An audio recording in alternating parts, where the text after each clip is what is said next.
Ada Augusta King, Countess of Lovelace. In the early 1800s, the world was very different from today. Instead of electric lights, people used candles and oil lamps to light their homes. If people wanted to go up in the sky, they had to take a ride on a giant hot air balloon. Airplanes did not exist. There were no cars on the road, and giant railways were just starting to be built. But in the 1800s, scientists were already dreaming of electricity, airplanes, and amazing machines. One of these scientists was a woman named Augusta Ada King, Countess of Lovelace. Ada, as she was called, had an incredible imagination. She was imagining something that would not be built for another 100 years, something that many people now use today: the computer. This is the story of Ada Lovelace, the computer scientist.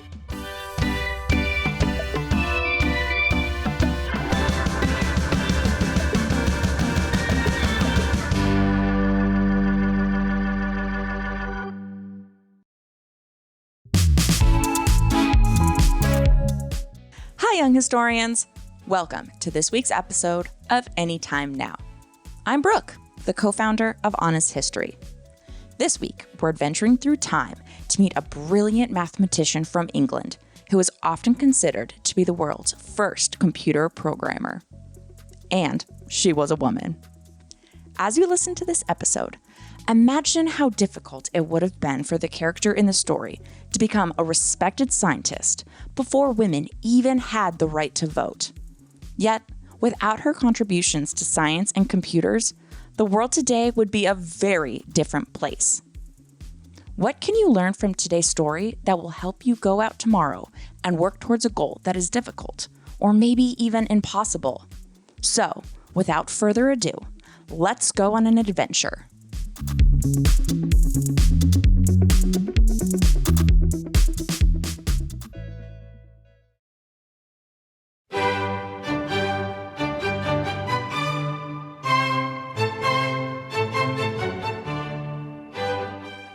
Our story begins in 1821 in England.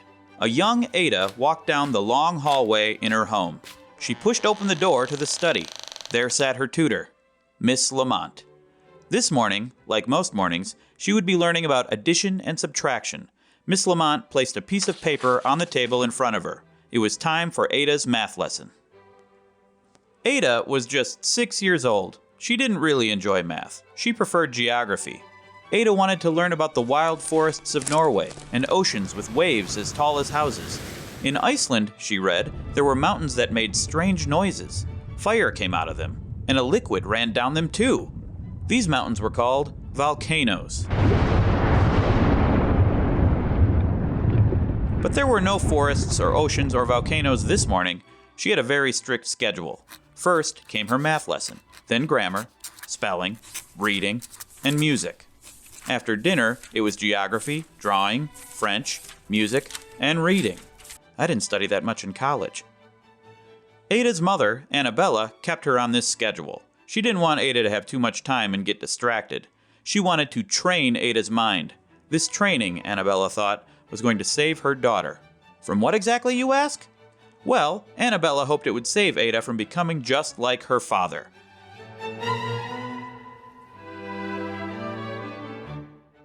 Ada's father was a famous poet, Lord Byron. Everyone in England knew his name.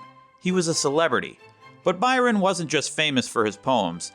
He was famous for some very strange things too, like drinking out of a human skull and having a pet bear while he was at university. He was known for being mad, bad, and dangerous. After 1 year of marriage, Annabella had had enough of Byron's ways. She took Ada and moved to her parents' house. Ada was just 1 month old when this happened. She never saw her father again. Annabella wanted to make sure Ada didn't get any of Lord Byron's bad habits. Ada would stay far away from poetry, and hopefully far away from bears. She would learn practical things, like math and music. No ghost stories. No fairy tales. Math would keep Ada on the right track. Back in the study, Miss Lamont waited for Ada to finish her math problems. She wrote down how Ada did to report back to Annabella. Annabella was often away, so Miss Lamont sent these notes to let her know how Ada's lessons were going. Ada spent a lot of time with Miss Lamont and her cat, Mrs. Puff. Other than her lessons, Ada liked to play outside. Sometimes in the garden she pretended to be a horse. She would gallop and neigh so loudly that you could hear Ada from far, far away. Miss Lamont was worried about Ada.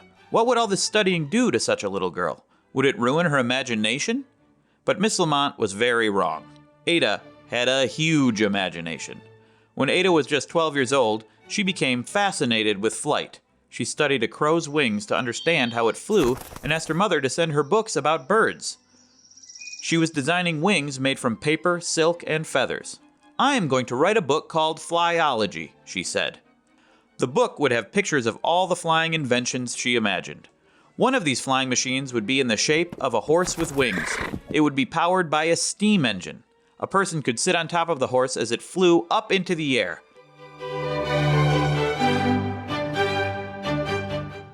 When Ada was very little, she was not very excited about math. But as Ada got older, she began to enjoy it. Numbers puzzled her.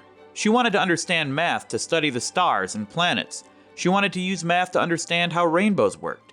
She didn't want to just memorize equations. She wanted to come up with new equations and new ideas. When Ada turned 17, she was finally old enough to be presented to society. This meant that she could go to parties and meet people. That year, she would meet a man who would change her life, the famous inventor Charles Babbage. Charles Babbage was a bit of a strange man. For one thing, he complained about street musicians a lot. They played their music outside his house and woke him up at 6 o'clock in the morning. This made him very angry. When Ada was 17, Babbage had been working on an amazing invention. He called it the difference machine. What was a difference machine? Well, it was a type of calculator, but it didn't look anything like the calculators we use today. With a crank of a lever, thousands of metal cogs would twist and turn. It would do the work of a group of men. These men were called computers. By twisting and turning, the men would add up numbers to give you the answer you needed. It would print the answers into mathematical tables. Mathematical tables were used for many things. Most importantly, they were used to navigate. Sailors used tables to make sure they sailed to the right places. These tables had to be exact. This is why Babbage wanted to invent his difference machine. Human computers made mistakes. His machine would print the perfect answers every time. Babbage was excited about his invention. On Saturday nights, he would have parties at his home. People like scientist Charles Darwin and the famous author Charles Dickens would come to his house in London. There, Babbage would demonstrate his incredible difference machine. At that time, he only had a model of the machine. He still needed to build the real thing, but he was excited to show people what he was working on. It was during one of these Saturday parties that Ada arrived at Babbage's home. Ada was with her mother Annabella. The two women entered Babbage's house, not quite sure what to expect.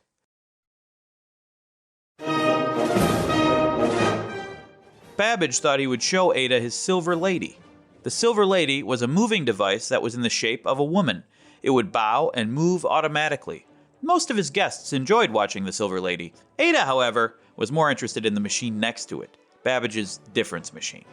Ada could not take her eyes off the machine. She wanted to understand everything about it. After Babbage's party, she started going to scientific talks and studied all of Babbage's drawings. She began writing to Babbage about mathematics. She could not stop thinking about all the things his machine could do.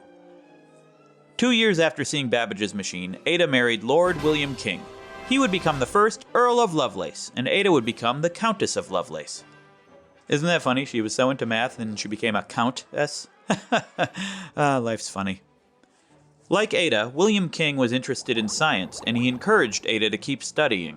They had 3 children together, Byron, Annabella, and Ralph. For the next few years, Ada was busy taking care of her growing family. But she kept writing letters to Babbage and tried to study math whenever she could. Finally, when she was 24 years old, she decided to take math more seriously. At that time, women could learn math when they were younger, like Ada did, but women were not able to go to university to learn more complicated mathematics. If a woman wanted to learn about calculus or advanced geometry, she had to read about it in a book. Ada didn't want a book, she wanted a teacher.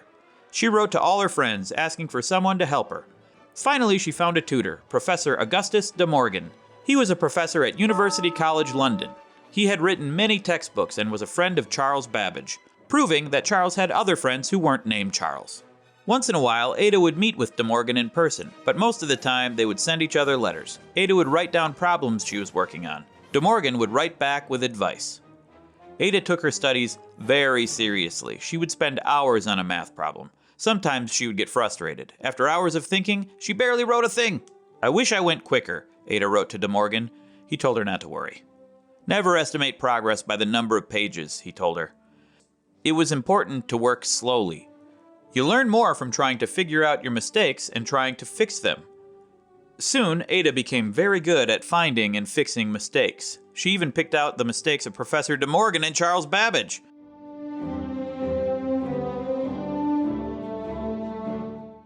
While Ada studied, Babbage was starting on a new idea. He had given up on his difference machine.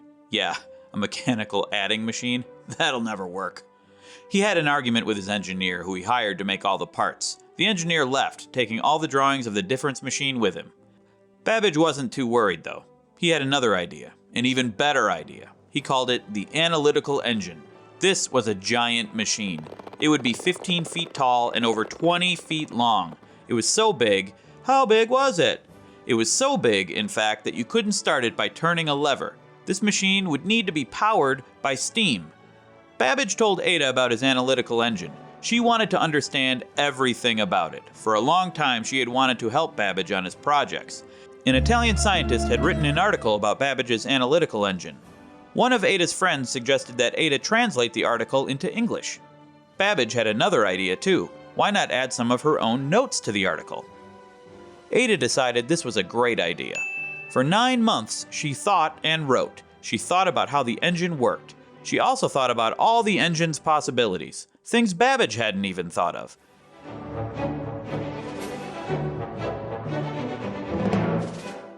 Babbage and Ada sent letters to each other. Ada shared her ideas with him and listened to his suggestions.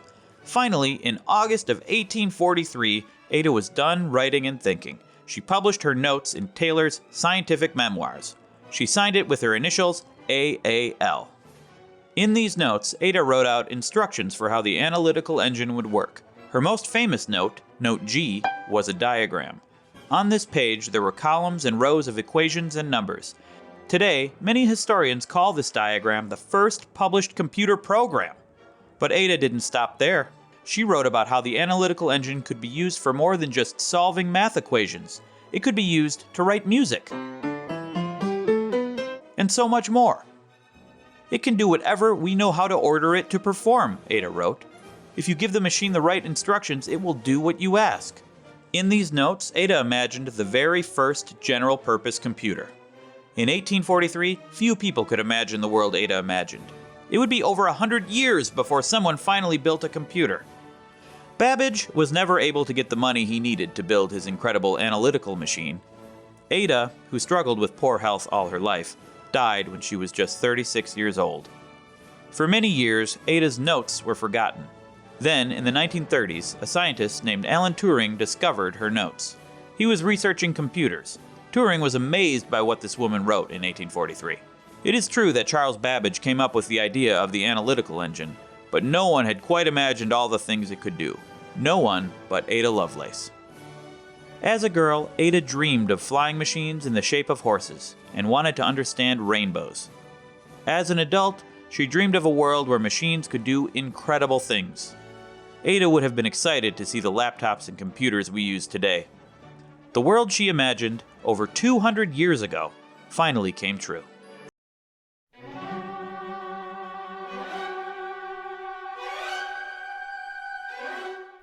Wow, what an amazing story! I hope you learned something today from the incredible accomplishments Ada achieved during her life. I also hope you can go out tomorrow and accomplish something new yourself, even if it's something small. Thanks for joining us, and we'll be back soon with more exciting stories from around the world. In the meantime, you can discover a ton of incredible and inspiring people in Honest History's books and magazine, like the story of Jesse Owens, Nur Jahan, Rachel Carson, Jacques Cousteau, and so much more. See you soon! This episode was hosted by Craig Benzine, also known as WheezyWaiter, and written by Heidi Coburn. Production was led by Randall Lawrence. To learn more about this episode, including more about the host, visit us at honesthistorymag.com and follow along for updates on social media at Honest History.